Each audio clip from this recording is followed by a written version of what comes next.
नमस्कार, दिन भर की बड़ी खबरों में आपका स्वागत है। मैं हूं शिवानी। आज की खबरों में बात होगी, राहुल गांधी ने ऐसा क्या लिखा कि हिल गए सभी राज परिवार, सिंधिया को लगी तीखी मिर्ची की।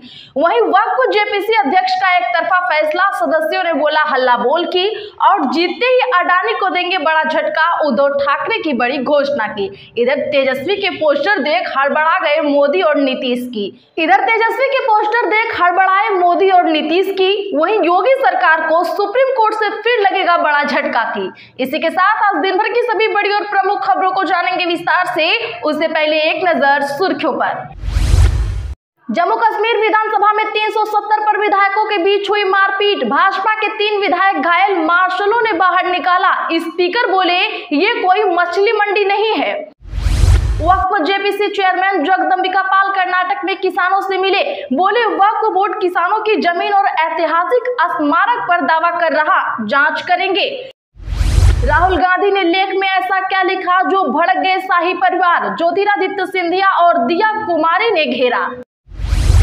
उत्तर प्रदेश के पूर्व मुख्यमंत्री कैलाश जोशी के बेटे दीपक जोशी फिर बीजेपी में शामिल, 1.5 साल पहले कांग्रेस में गए थे। सैनी सरकार के पहले सत्र में नहीं होंगे सवाल जवाब, विधानसभा को भेजा अनुमानित शेड्यूल। 3 बिल पेश होंगे, किसानों के मुद्दे पर हंगामे के आसार हैं।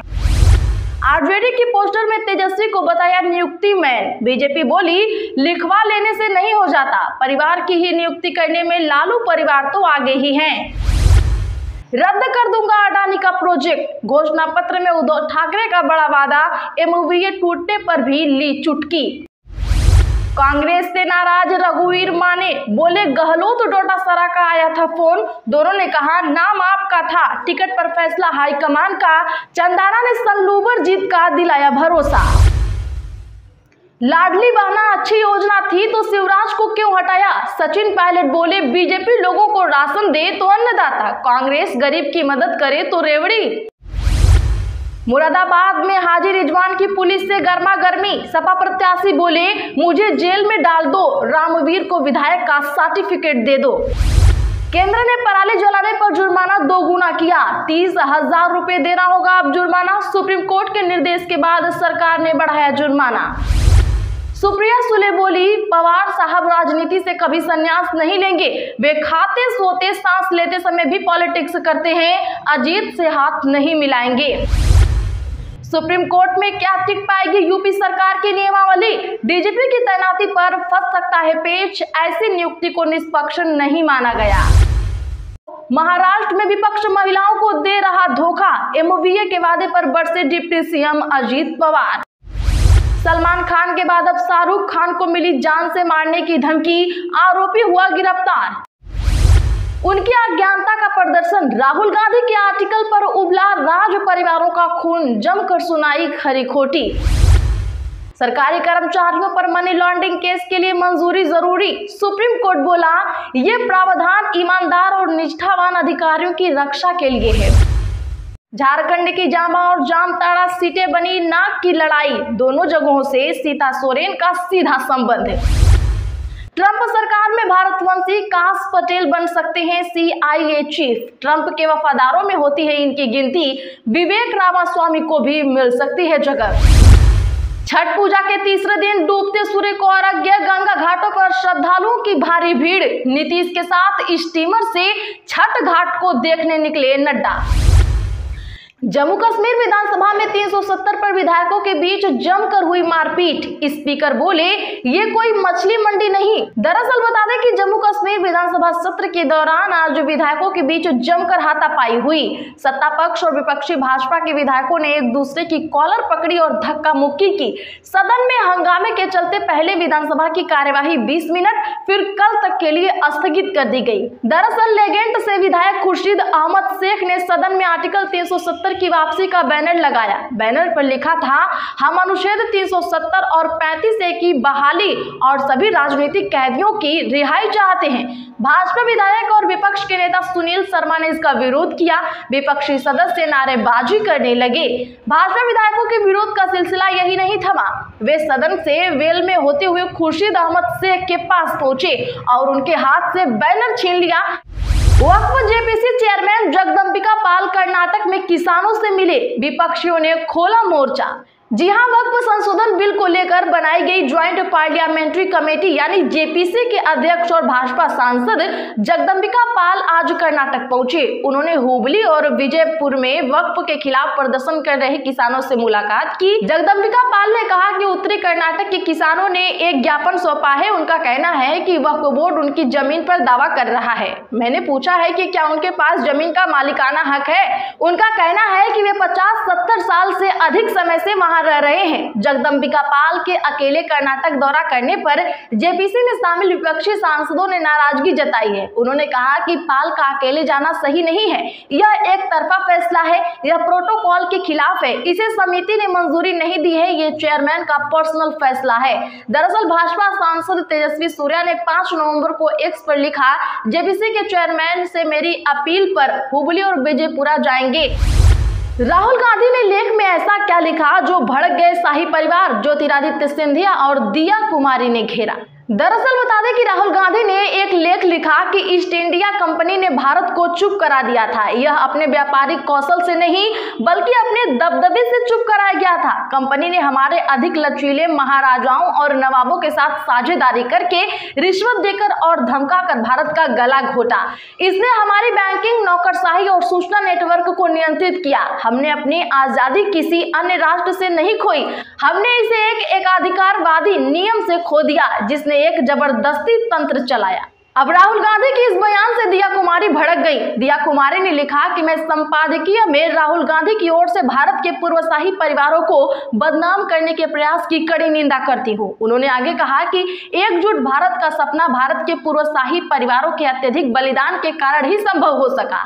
ऐतिहासिक तथ्यों की अधूरी व्याख्या के आधार पर किए गए निराधार आरोप पूरी तरह से अस्वीकार्य हैं। वहीं केंद्रीय मंत्री ज्योतिरादित्य सिंधिया ने लिखा कि नफरत फैलाने वालों को भारतीय गौरव और इतिहास पर व्याख्या देने का कोई अधिकार नहीं है। राहुल गांधी का भारत की समृद्ध विरासत के बारे में अज्ञान और उसका औपनिवेशिक मानसिकता सभी सीमाओं को पार कर गई है। राहुल के इस लेख पर आपका क्या विचार है, कमेंट जरूर करिए। आरजेडी की पोस्टर में तेजस्वी को बताया नियुक्ति मैन, बीजेपी बोली लिखवा लेने से कोई हो नहीं जाता। दरअसल पटना में आरजेडी कार्यालय के गेट नंबर 2 के पास पोस्टर लगाया गया है। पोस्टर के जरिए नेता प्रतिपक्ष तेजस्वी यादव को मुख्यमंत्री बनाने की बात कही जा रही है। युवा राजद के प्रदेश महासचिव प्रेम कुमार के द्वारा पोस्टर लगवाया गया है। इसमें तेजस्वी यादव को जन्मदिन की बधाई देने के साथ साथ सीएम बनाने की भी बात कही जा रही है। पोस्टर पर लिखा है कि जुड़े के बाद जीते के बाद 2025 में नियुक्ति मैन तेजस्वी यादव के मुख्यमंत्री बनावे के बाद। वहीं पोस्टर पर प्रतिक्रिया व्यक्त करते हुए बीजेपी प्रवक्ता अरविंद सिंह ने कहा कि अपने समर्थकों से सड़कों पर पोस्टर लगवा लेने से, सिर में टोपी पर लिखवा लेने से कोई मुख्यमंत्री नहीं बन जाता। किसी को भी मुख्यमंत्री राज्य की जनता बनाती है। रद्द कर दूंगा अडानी का प्रोजेक्ट, घोषणा पत्र में उद्धव ठाकरे का बड़ा दावा, एमओयू टूटने पर भी ली चुटकी। जी हां, महाराष्ट्र के पूर्व मुख्यमंत्री और शिवसेना के प्रमुख उद्धव ठाकरे ने महाराष्ट्र विधानसभा चुनाव के लिए आज अपनी पार्टी का घोषणा पत्र जारी कर दिया, जिसमें सभी छात्रों को मुफ्त शिक्षा, आवश्यक वस्तुओं की कीमतों को स्थिर करने का आश्वासन दिया गया है।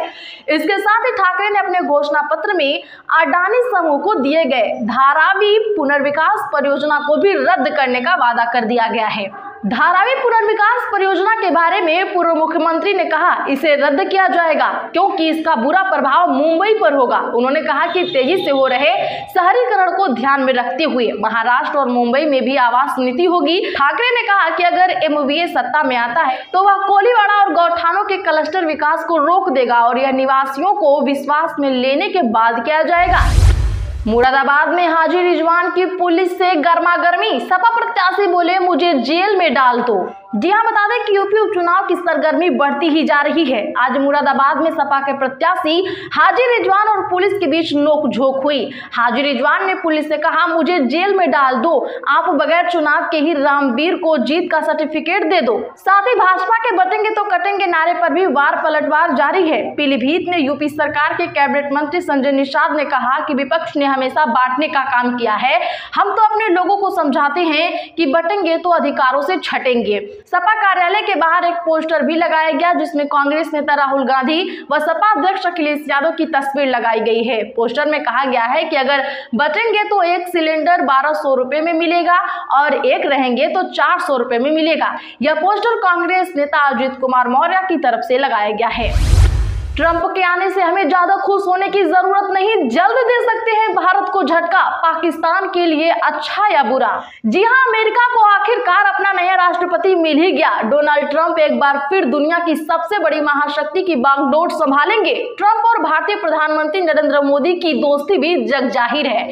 ट्रंप खुद खुले मंच से मोदी को अपना दोस्त बता चुके हैं, तो मोदी ने भी उनके चुनावी अभियान में उनका समर्थन किया।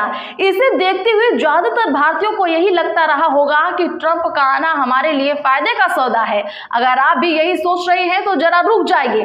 ट्रंप ने अपने चुनावी अभियान के दौरान भी भारत को आड़े हाथों लिया था। दरअसल ट्रंप ने चुनावी अभियान के दौरान कहा था कि चीन और ब्राजील अमेरिकी उत्पादों पर बहुत टैरिफ लगाते हैं, लेकिन भारत इन सभी से बहुत आगे है। उन्होंने भारत को टैरिफ किंग तक करार दिया था। ट्रंप ने खुले मंच से कहा कि अमेरिका किसी भी प्रोडक्ट पर शुल्क नहीं लगाता। ट्रंप ने साफ कहा था कि मेरे वापस सत्ता में आने पर सिर्फ चीन को ही नहीं बल्कि भारत को भी टैरिफ चुकाना होगा। भारतीय निर्यात संगठन के महानिदेशक अजय सहाय का कहना है कि अमेरिका अपने डेयरी और मेडिकल उपकरण जैसे उत्पादों के लिए भारतीय बाजारों में बड़ी हिस्सेदारी की डिमांड रख सकता है। तो आज के लिए बस इतना ही। ऐसी ही बड़ी खबरों के लिए चैनल सब्सक्राइब करें, बगल में घंटी के निशान को भी जरूर दबा लें, वीडियो को लाइक शेयर जरूर करें।